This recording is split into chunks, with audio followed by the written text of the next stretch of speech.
Well, it looks like Ashley's going up on Monday now because we got some breaking news. I mean, breaking news as of about 20 minutes ago. We have our first code name for Halloween Horror Nights 25, and it's Blizzard. Now, at first glance, what is Blizzard? Well, before I talk about what I think Blizzard might be at a snap judgment without doing any research, I'm going to talk about how this all came to pass.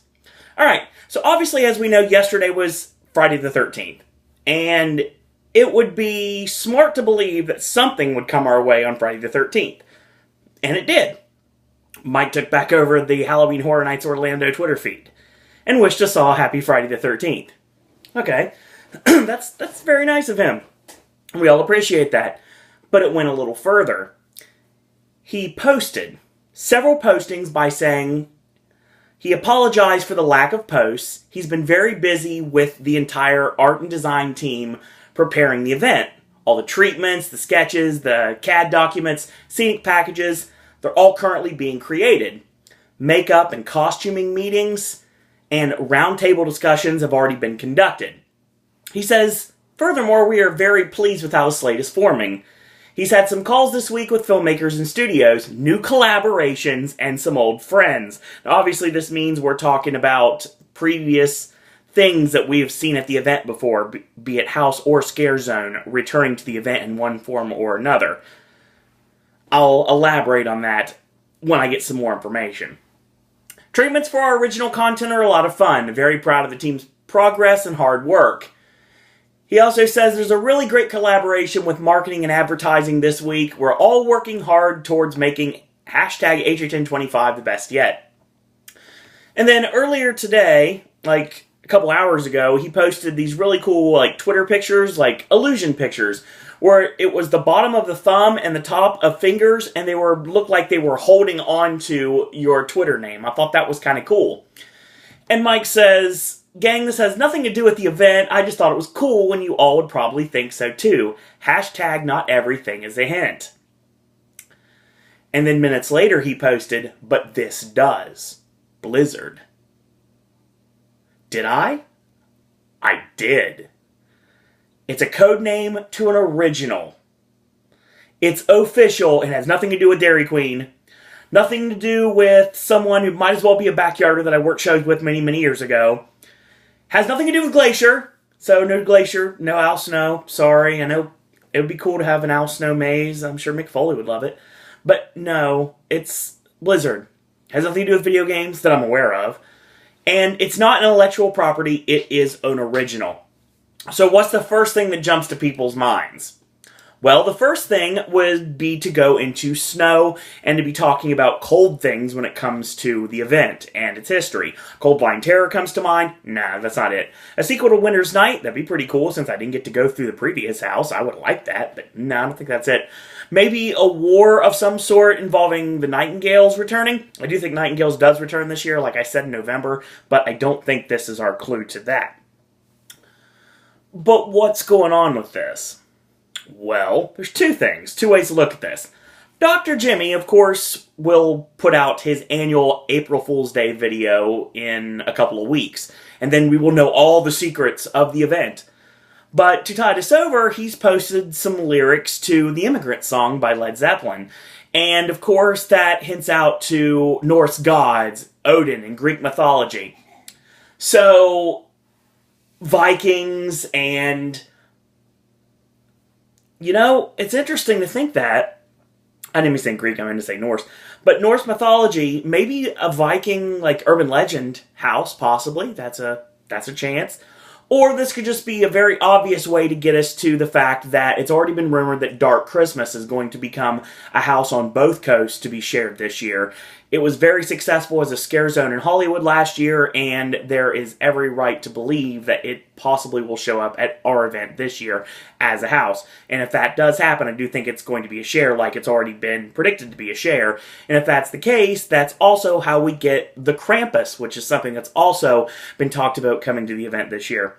So whether it's Dark Christmas or Urban Legends Krampus, or it's something that has to do with Norse mythology or Vikings, I think we've got some fun on our hands, so we got some time to figure everything out, and I'm very curious to see where we go from here. Now, Teban on Orlando United message boards has posted a photo of a group of people pitching a tent. Well, that's interesting because that tells me that the sprung tents that we have can be sprung up everywhere. That's why they're called sprungs. And also the fact that they're literally sprung. The brand is sprung. That's why they're called sprung tents. Not just because they can be sprung up everywhere. It's because they're literally branded as a sprung tent. That's the branding. That means that we could get different locations for our mazes and houses this year. I think that's a good possibility. Especially if I stick to what I said in November, that we may end up getting more than one park this year. But we'll talk about that when I get some more information. And that'll probably come when Dr. Jimmy starts his video, and then I can start breaking some things down. Now, this is interesting that we have this situation. Obviously, Casilda Carcosa is back, because why not? Cassie came back with a photo, and the photo was a picture of the cake from the Sweet 16 year of 2004. Not 2004, 2006, sorry. I was reading ahead. 2006 Sweet 16 year, which of course was Jack the Clown, the caretaker, the storyteller, and the director. Hinting that all four of those icons could possibly come back this year, something I've already alluded to earlier. And the message on it says, "Slice of life, piece of cake, have one or two, they are here to take," which is what Alfred Hitchcock famously said about the cinema. He said, cinema is not a slice of life, but a piece of cake. Well, there is a meat cleaver down the middle, and that tells me that Casilda is hinting that there may or may not be more than one park this year. Now, the next one was Such Sights to Show You, which is a line directly from Hellraiser. But which ones and what fate is capitalized here, I'll hold my tongue for now, lest I spoil the bait. Now, this was mentioned on Horror Night Nightmares forums. Such Sights to Show You kind of clues you in a little bit to Dr. Mary Agana. Obviously, we can't call her Bloody Mary because she's leased out to the haunt in Cleveland right now, or outside of Cleveland. So Bloody Mary can't come to the event, but Dr. Mary Agana certainly can. And she said this apparently during the media presentation in 2008. She says, "I have such amazing sights to show you." Now, talking about fate is a hint to a icon of the past that most people didn't seem to like very much, and that is Lady Luck. Well, the chance of getting Lady Luck brought back to the event, the Fortuna character being brought back to the event, and her getting a legitimate casino house this year, which is something they obviously did not do with her. They gave her a scare zone instead over in Sting Alley. But there's a good possibility that may lead to Lady Luck. I'll hold my tongue for now. Obviously plays up the storyteller. When Elsa Strict, during the during the show for that year, the Arrival show, she cut someone's tongue out, so it makes perfect sense that she's holding her tongue. And the last one says, lest I spoil the bait. Well, I've been saying for a long time that there's more than meets the eye when it comes to chance, and the bait for Jack the Clown being brought back could possibly be chance, maybe through Dr. Oddfellow. Dr. Oddfellow obviously has been linked to Casilda Carcosa via the events of last year, obviously shouting out the Dust Witch, and a lot of stuff about Something Wicked This Way Comes. So yeah, it should be interesting to see where we go from this. Now, there is an image, a symbol, and the symbol is a connection to the jackal from 13 Ghosts.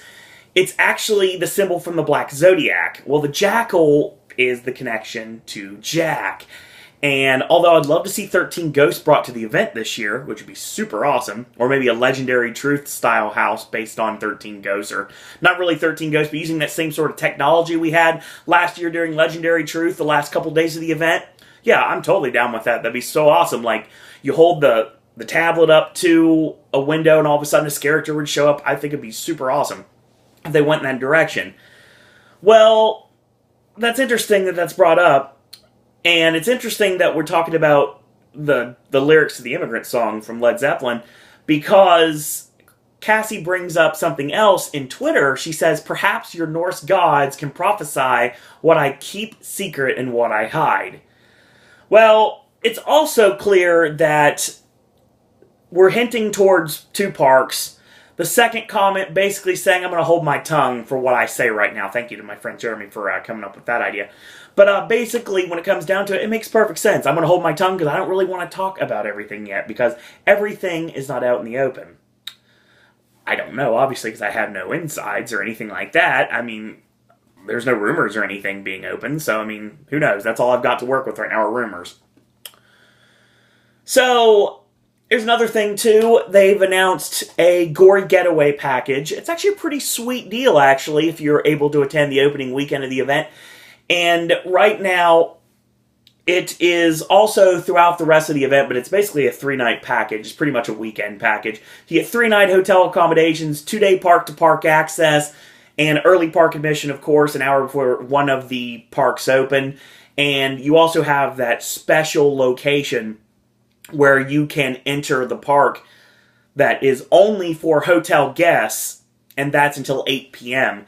Now, it starts out at $165 a night at Cabana Bay, and then it drops down to $129 if you go through one of the Universal partner hotels. It's funny they mentioned the Best Western Plus Orlando Gateway, because it says it has free scheduled transportation between the hotel and Universal Orlando, but it's not valid during Halloween Horror Nights.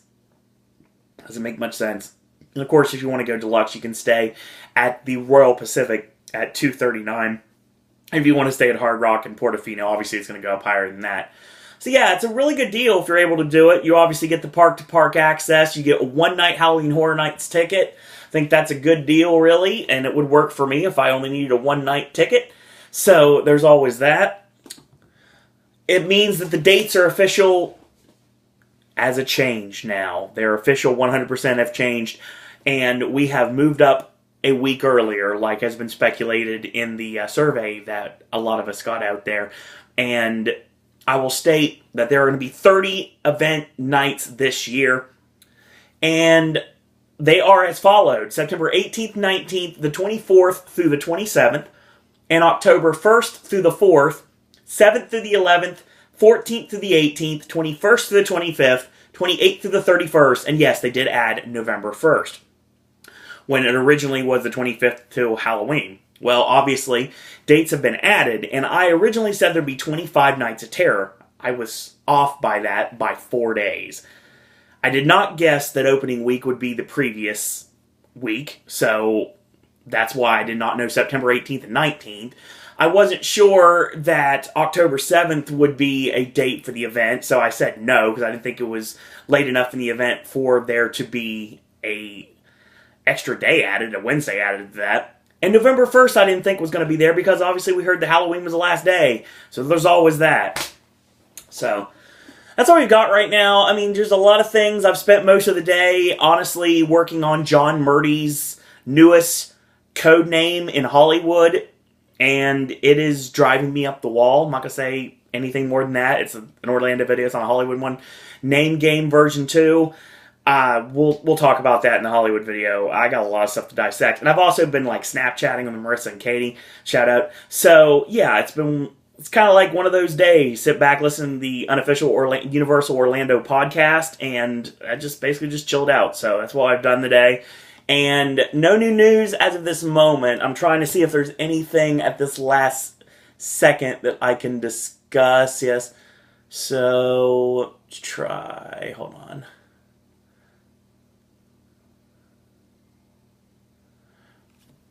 And also thanks to the Horror Night Nightmares boards and to my friend Jeremy, he did come up with another clue here, which is possibly link a Blizzard to Diablo, which is a demon, and a demon could equal out to the aforementioned Ritual House, which scrapped from last year, which is something we've heard would possibly happen.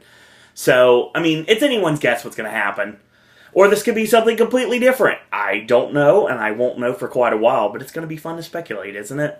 So, that being said, I want to thank you guys and girls out there for watching.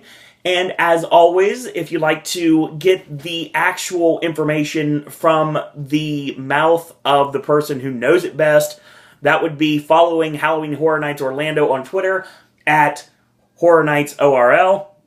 If you'd like to follow me on Twitter, it's @SirOwenDisney. If you like this video and the other Halloween Horror Nights video and the other content on Pop, you can like our Facebook fan page, Sir Owen Disney Pop. Friend request me on Facebook at Owen Disney. Check out the Halloween Horror Nights forums on OrlandoUnited.com and HorrorNightNightmares.com. And you can also check out some really great Halloween Horror Nights related sites like DesigningFear.com, HHNRumors.com, and HHNCrypt.com. And if you'd like to follow the Halloween Horror Nights Updaters here on the East Coast, you can check out these sites, Docimo, which is Dr. Jimmy. You can check out HHN Trogdor, my friend Matt, the Horror Nights Updaters, my friend John, Psychomassacre Films, my friend Vic, Dr. Emmett Brown 1, my friend Neil, UKHHN, The Red Steel TV, Deadly Fear 1283, Mr. Horror Nights, Admiral HHN, HHN Fan 16, my friend Tristan, Mr. HHN of the Thrill Seeker Network, and it's literally Thrill Seeker Network, Crazy Englishman, and finally, First Class Horror. That being said, thank you guys and girls up there for watching, and until tomorrow, boys and girls, that's all I gotta say about that.